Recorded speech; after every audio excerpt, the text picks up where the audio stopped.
It's been a while since I wrote in this thing. Over 20 years. Time is a relentless force. I'm only writing in here again to tell my story. I just want to spend time with my family right now.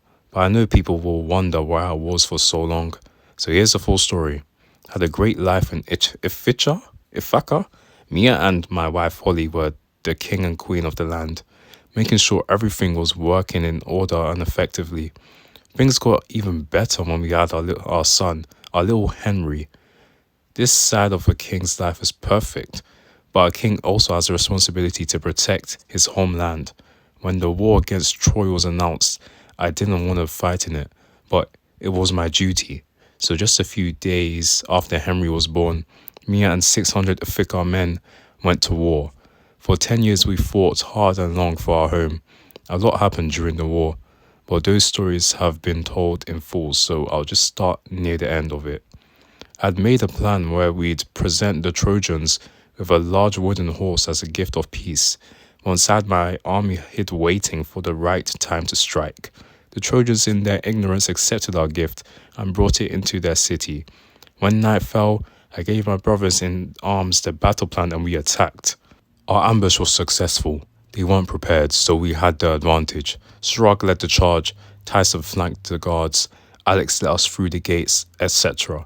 We all did our roles perfectly and were winning. I was taking out soldiers left and right. I felt unstoppable until I felt a sharp pain on my chest. I couldn't tell what it was at first. A sword hit me? Maybe an arrow struck me? No, it was none of those. I saw an eagle, but it wasn't a normal one. They started talking about the pain being a vision of what was to come, something I couldn't outrun. I didn't understand what he meant by the visions, but I knew to listen to it. It wasn't just the eagle, it was Zeus. Whatever he had in store for me, I thought I was ready. It was a mission to kill someone's son, someone who wouldn't fight or run. He didn't think I was ready, but I was sure I could defeat any man behind there. I kicked it open, ready to fight a strong soldier or some important man. Yet inside, there was nothing but a crib and someone inside it. It was just an infant, just a boy. What sort of threat could he have posed to me, to anyone? He started to explain that the child was the son of Troy's prince Hector. The infant would grow up into a warrior and seek vengeance for what our army did to his family and home. If I didn't kill him now, I'd have no one left to save.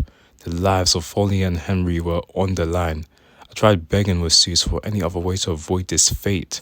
I could raise him as my own, send him far away from home, make sure his past was never known. Yet none of those were good enough substitutes for the god. I had to choose. The blood on your hands is something you won't lose. All you can choose is whose. And in the flash of lightning he was gone, leaving me and the infant alone together. For a moment I stood there not knowing what to do. Then it started crying, most likely because of the yelling outside. I know I probably shouldn't have picked him up, but the father side of me wanted to smooth him. I rocked him till he calmed down. He was smiling and looked at me with those innocent eyes. He reminded me so much of my son. He's as old as Henry was when I left for war. How could I possibly hurt this innocent boy? I've saved so many men these last 10 years, but I don't like killing. I did it out of necessity to protect my home, my men, myself, and most of all my family back home. I laid with the infant till sunrise. Thought I'd made my choice and was going to leave him in the crib alive, and well, yet in my mind, I saw Holly. She was as beautiful as the day I left. I thought about the last 10 years and how all I wanted was to get back to her.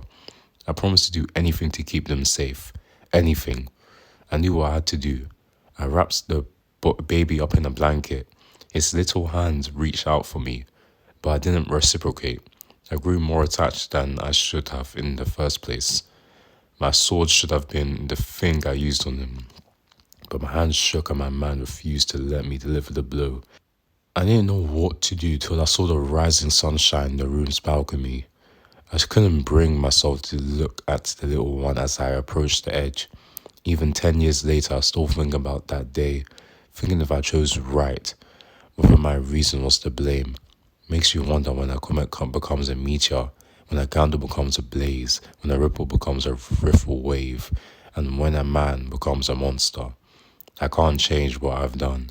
All I can do ask is for them to forgive me. I'm just a man.